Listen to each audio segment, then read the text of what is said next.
ప్రతిభ చూసి చదువు అయ్యాక 4 అమెరికన్ కంపెనీలు తమ దగ్గర ఉద్యోగం చేయమని అడిగితే శ్రీకాంత్ సున్నితంగా లేదు అని చెప్పాడు. భారతదేశం చేరుకొని తన తోటి నిరుపేద దివ్యాంగ భారతీయులకు సహాయపడే భాగ్యాన్ని నాకు ఇవ్వు అని అతను భగవంతుడిని ప్రతి రాత్రి ప్రార్థించేవాడు.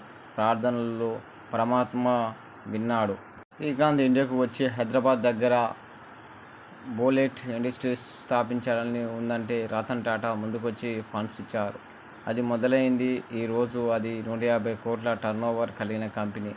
దానికి శ్రీకాంత్ సీఈఓ సాక్షాత్తు అబ్దుల్ కలాం గారే అక్కడికి వచ్చారు. ఇద్దరు కలిసి లీడ్ ఇండియా ప్రాజెక్టు ద్వారా 4 లక్షల మంది విద్యార్థులకు పాఠాలు చెప్పారు. శ్రీకాంత్ దగ్గర ఇప్పుడు సుమారు 300 మంది దివ్యాంగులు ఉద్యోగాలు చేస్తున్నారు. అతను 3000 మంది విద్యార్థులను చదివిస్తున్నాడు.